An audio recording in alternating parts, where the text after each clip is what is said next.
I was always good at hide and seek. While being small for my age sucked most of the time, it was one of my biggest assets while hiding. Combine that with the flexibility I had gotten from gymnastics class since I was 4. Everyone wanted me on their team when we played. Keep in mind, this was before kids had video games and cell phones. If it sounds like you played a lot of hide and seek and that seems weird, it might be now, but back then it was completely normal. Maggie's family didn't have much money and they lived a few blocks away from the junkyard. Wind blew in a certain direction, their house smelled pretty bad. We got used to it though and still liked hanging out there. My parents were nice and always gave us chips and soda.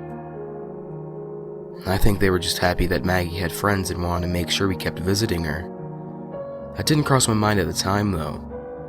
All I cared about were the chips and soda. I liked Maggie, don't get me wrong, but snacks are snacks. During the summer months, despite being told not to, our small group would hop the fence of the junkyard and play hide and seek amongst the piles of old cars, dishwashers, and microwave ovens. The one guy who worked there, Lewis, didn't seem to care. "Don't do anything stupid," he'd tell us, before retreating back to the little house that housed his television and beer. On Maggie's birthday, in August, her parents threw a surprise party. All in all, about 20 kids showed up. She had a great time, and I was pleased that the wind wasn't blowing the smell of garbage into the party. A lot of kids hadn't been through before, and I didn't want them to be mean to Maggie or her parents if the place stunk.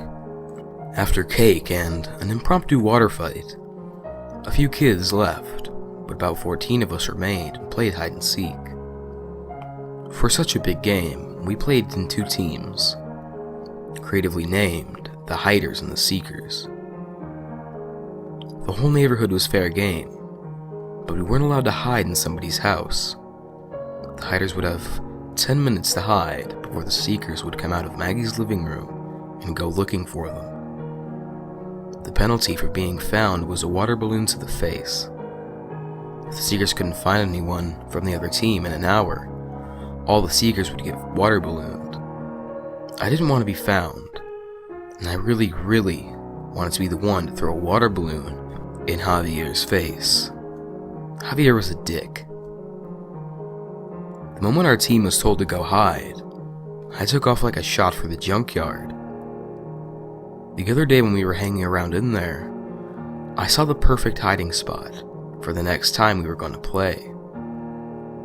As I ran, I saw a few kids jumping in bushes or climbing way up into trees. I remember thinking how trees would have been great for hiding. The leaves were so thick you couldn't even see the individual branches. I was really excited for my team to win, even if I ended up getting found. Once I hopped the fence of the junkyard, I made a beeline for that perfect hiding spot. An old refrigerator. I was moderately dismayed when I opened the door and found there was still some gross, rotting food in there.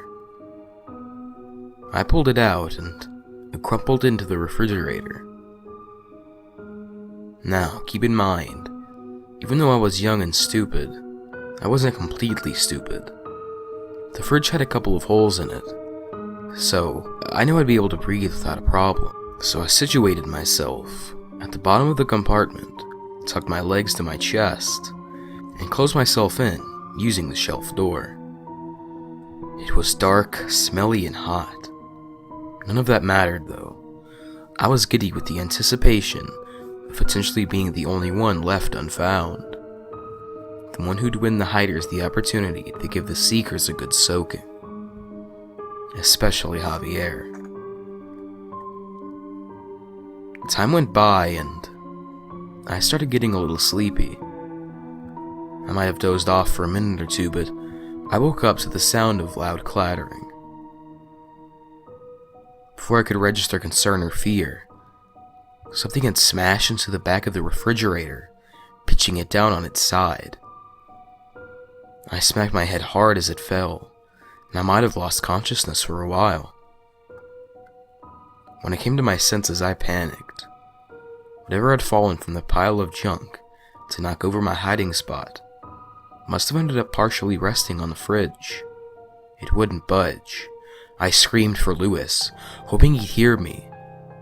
I thrashed around the confined space, my limbs getting tangled in the wire racks of remaining shelves, which had been dislodged in the fall.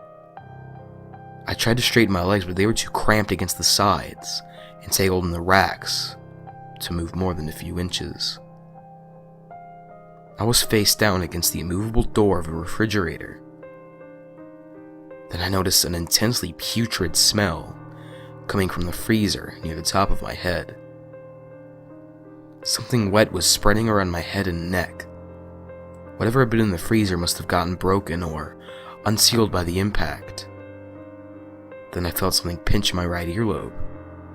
Hard.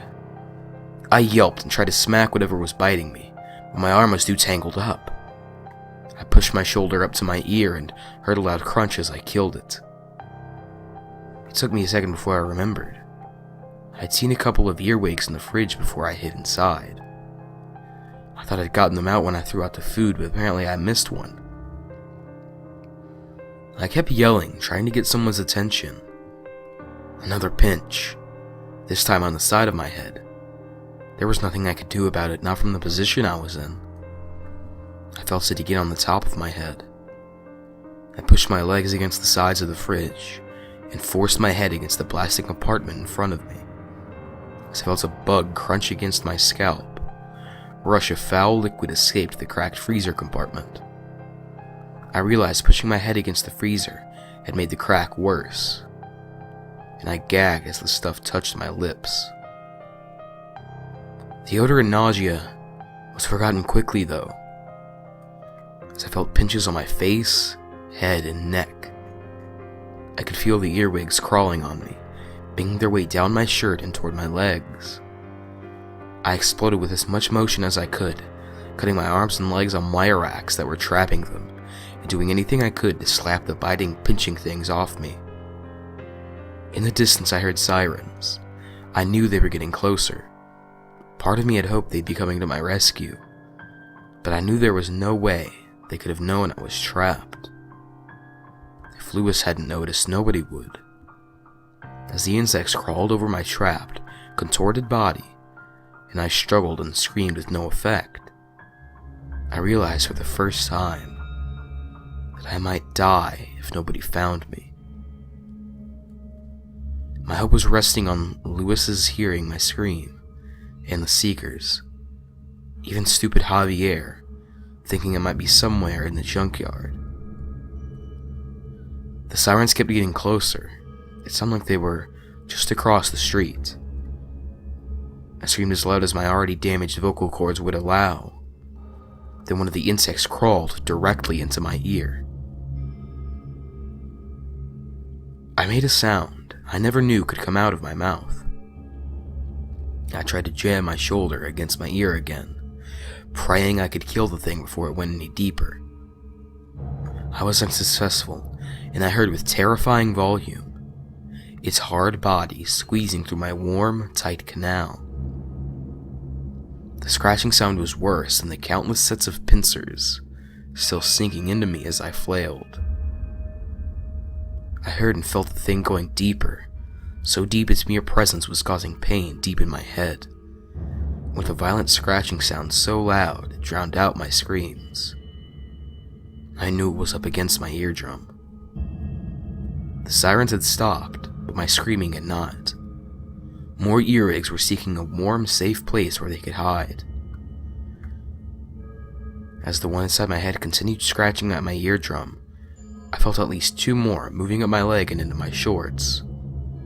In any other situation, that would have been enough to get me to strip my clothes, no matter who I was or who I was around. At that point, though, I was just grateful they weren't biting. I'd been trapped for about half an hour. My voice was raspy and my throat hurt worse than it had when I caught strep in the winter. The streak of sirens started up again, and I jumped, sending the earwigs into attack mode again. I felt their pincers on my scalp, back, neck, perineum.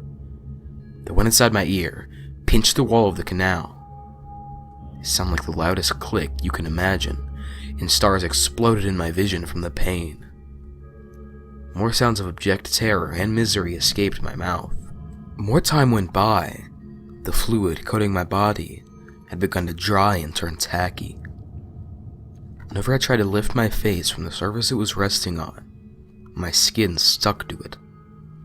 I had to jerk my head to free it, which only aggravated the earwigs. I wailed and sobbed for a while, knowing I'd be found dead in a month, with my body as rotten as the food I'd pulled out. An enormous crash made me jump and set off the bugs again. This time I heard another person yelling. It was Lewis. He was trying to get me to talk and say I was still okay. He heard me. I screamed that I was trapped and stuck and I needed help. Another crash.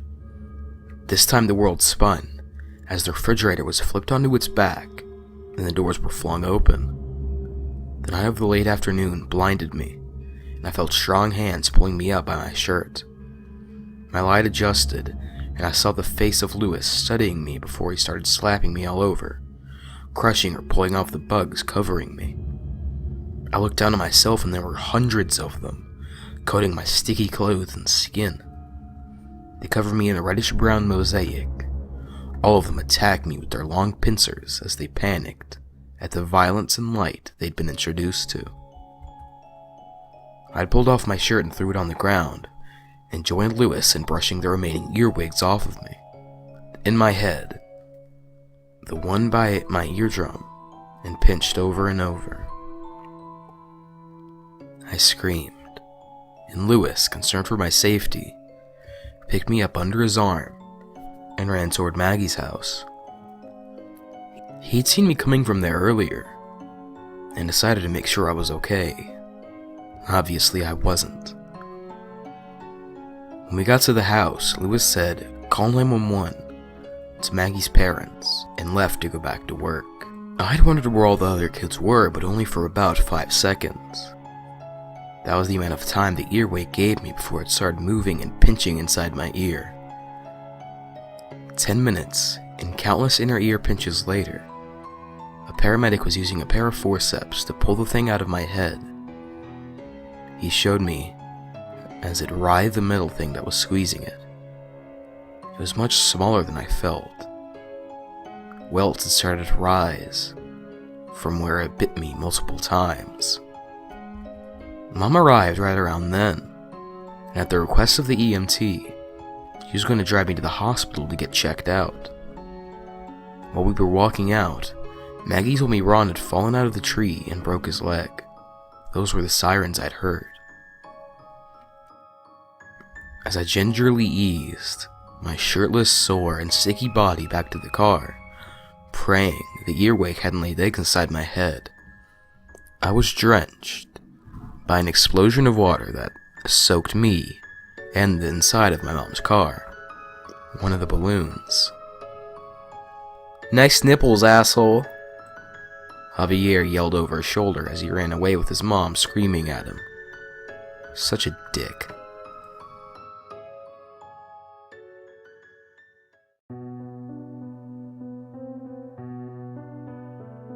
Hey guys, Unit 522 here, and I want to thank you very much for watching my video. I would appreciate it very much if you would share, like, and comment. And if you're new to this channel, become one with the Unity by hitting the subscribe button.